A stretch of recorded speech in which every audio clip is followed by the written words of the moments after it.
Okey, seterusnya kita sambung kepada soalan nombor 8. Cari hasil tambah bagi semua gandaan 9 yang kurang daripada 30. Pertama sekali, kita senaraikan gandaan 9. Gandaan 9 ataupun CP9. Mula daripada 9, 18, 27, 36, 45. Tapi oleh sebab dia nak kurang daripada 30, jadi kita hanya ambil 9, 18 dan 27. Jadi adalah hasil tambah. Jadi kita letak tambah. Jadi semua sekali jawapan adalah 54.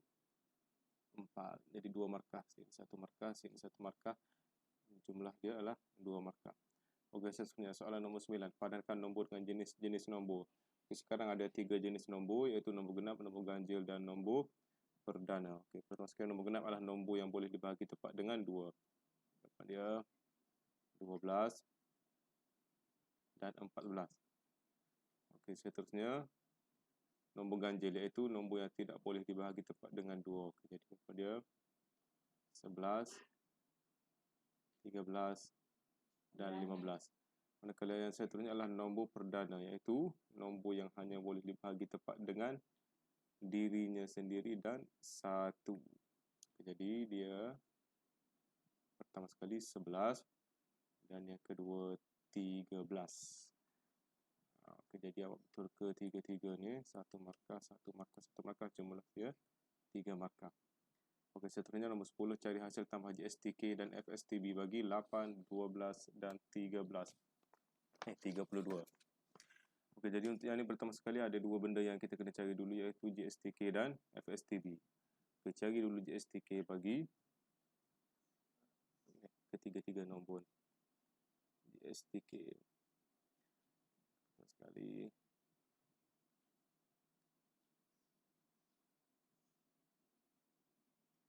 8,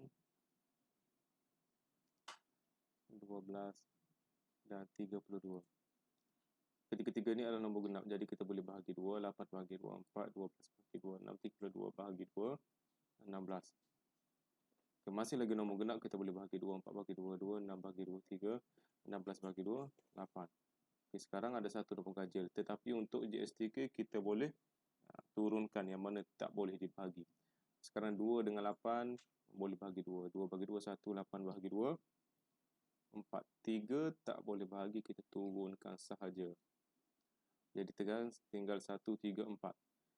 Kita 1 ni terus turunkan sahaja. 3 bahagi 3. 1. 4 tak boleh bahagi 3. Turunkan sahaja.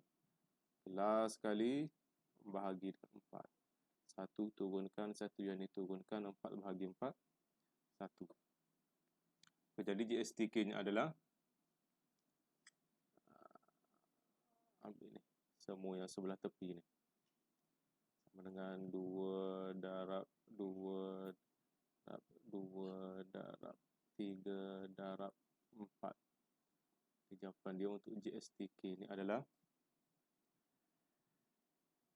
96. Ini yang pertama. Yang kedua kita kena cari adalah FSTB.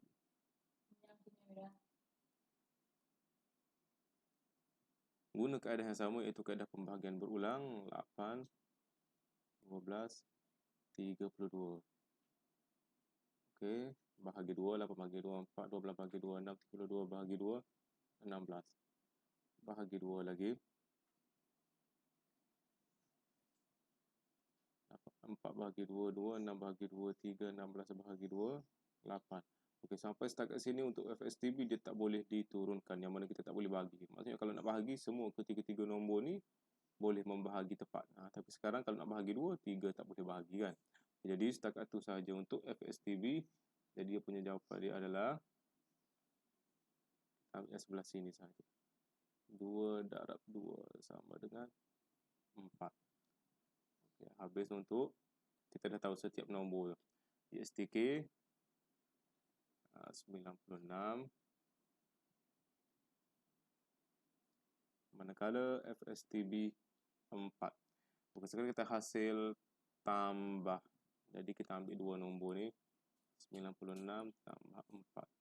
Dapat jawapan akhir dia 100. Jadi 3 markah dapat. Yang ni 1 markah, yang ni 1 markah, yang ni 1 markah. 3 markah penuh. Seterusnya, soalan nombor 11. Syarif suka bersenam. Dia mendaki bukit setiap 12 hari dan berenang setiap 8 hari. Jika hari ini dia mendaki bukit dan juga berenang, berapa hari kemudian dia mendaki bukit dan berenang pada hari sama? Okey, ini ada dua cara. Satu cara kita cari gandaan bagi 12 dan 8 ataupun kita gunakan kaedah GSTK. Okey, kita tengok cara yang pertama. Ini apabila dia mendaki bukit ni.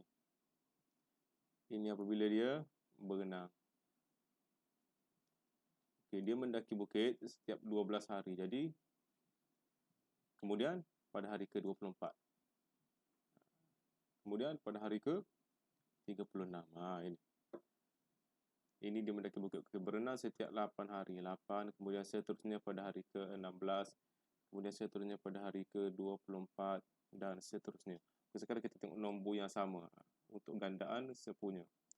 Jadi nombor yang sama adalah pada hari ke-24 ni dia akan mendaki bukit dan berenang.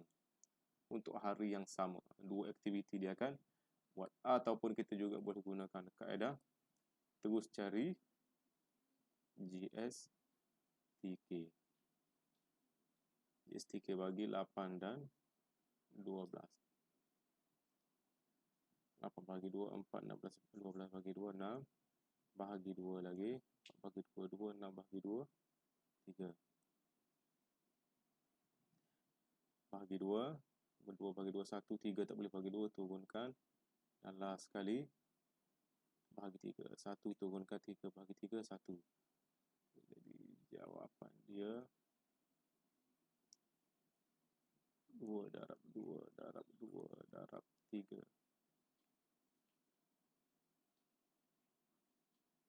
Sama dengan 24.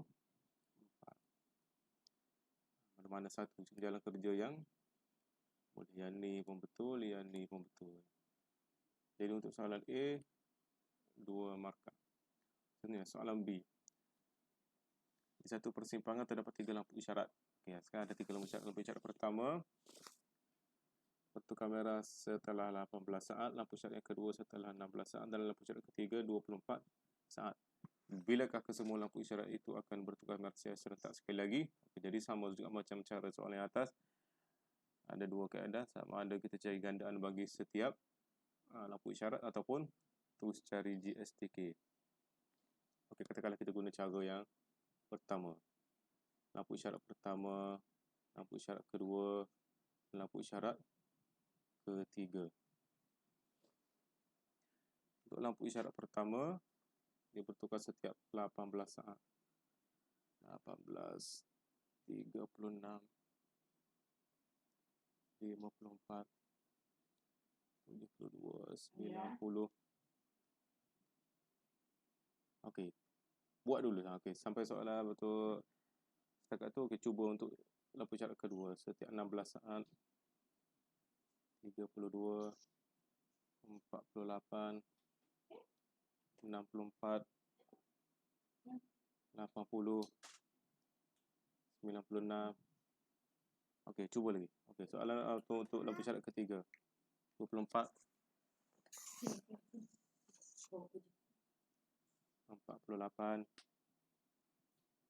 72, 96, 120, 144. Okey, untuk cara yang ni kita kena cuba jaya tengok. Setakat mana yang kita belum jumpa lagi, kita akan usahakan untuk jumpa jadi 108, cuba panjangkan lagi. 126, 144. Dah ada yang di bawah kan. Okey, untuk lampu isyarat kedua 96, 112, 128, 144 dah ada pun yang sama. Jadi 144, 144. Jadi nombor yang sama.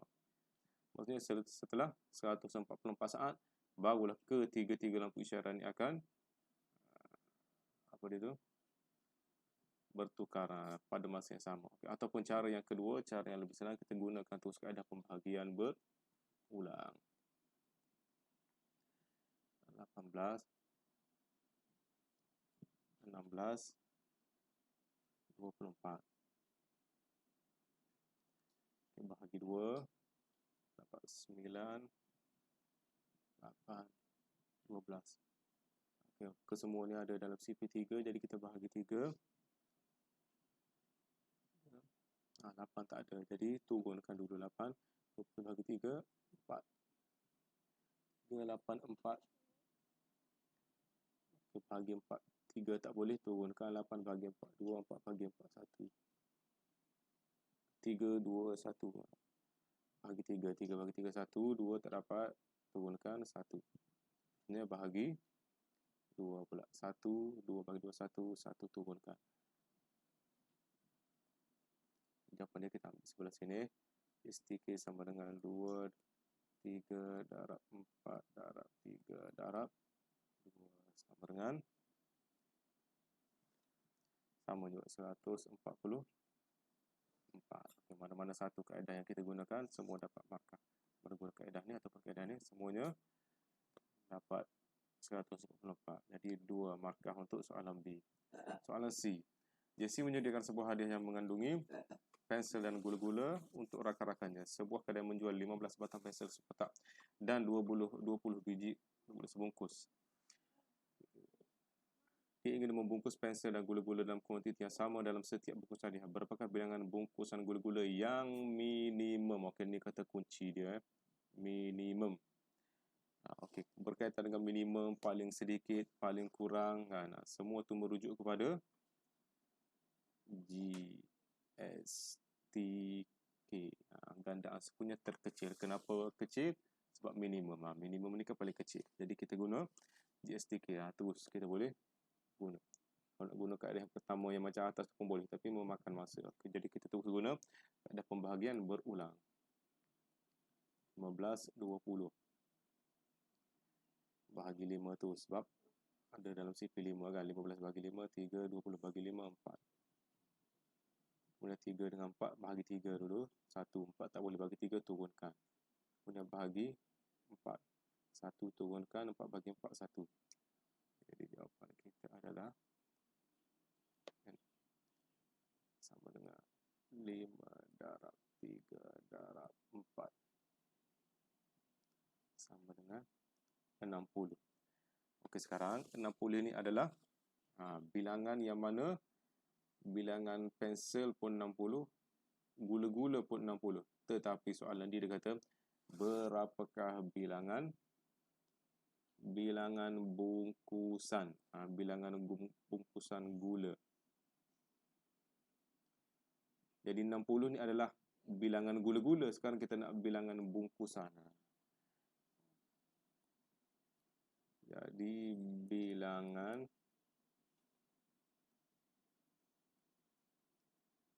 bungkusan gula-gula sama dengan 60 ni. Bilangan gula-gula bahagi dengan satu paket gula ada berapa? 20 kan. Jadi dapat jawapan 60 bahagi 3, 3 bungkus. Jadi ada 3 bungkus gula-gula. Kerja ni pun sama juga. Jadi oleh sebab dia ni ada macam trik sikit, jadi 3 markah. Okey, yang ni dapat 60 tadi ni bilangan gula-gula dapat 1 markah. Kemudian kita nak jalan kerja untuk dapat bilangan bungkusan gula-gula 1 markah. Jawapan akhir 3 bungkus 1 markah. 3 markah. Okey, di soalan last sekali. Faris hendak menyediakan buku skrip sejarah dengan menggunakan 24 keping gambar foto dan 42 keping keratan akhbar. Dia ingin menggunakan semua gambar foto atau keratan akhbar dengan keadaan setiap muka surat mengandungi bilangan gambar foto dan bilangan keratan akhbar yang sama. Berapakah bilangan muka surat paling banyak? Tadi paling sedikit, sekarang paling banyak. Paling banyak ataupun maksimum. Ini kata kunci kepada penggunaan FSTB. Kenapa FSTB? Sebab terbesar, paling banyak. Ini punya kaitan ni kan. Boleh dibuat buku skrap ni. Jadi kita terus guna kaedah pembahagian berulang untuk FSTB.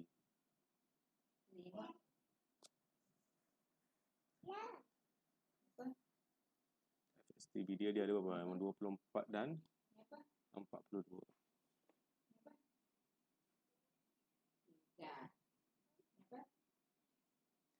Jadi ke semua ni kita bahagi 2, 24 bahagi 2, 12. 42 bahagi 2, 21.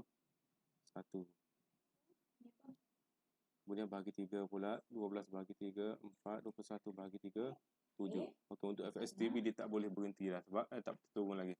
Sebab dia kalau nak bahagi, mesti bahagi dua-dua nombor tu boleh bahagi. Sekarang 4 dengan 7 tak ada dalam sifar yang sama. Jadi dia berhenti setakat tu saja. Untuk jawapan ni, FSTB dia adalah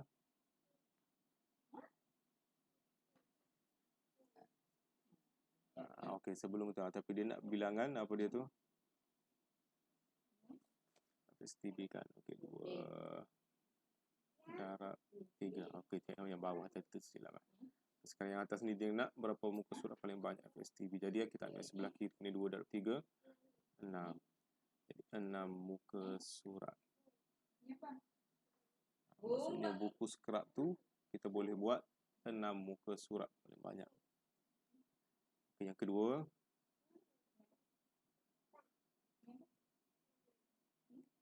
berapa kepingkah gambar foto dan karatan akhbar terdapat pada setiap muka surat buku skrap itu?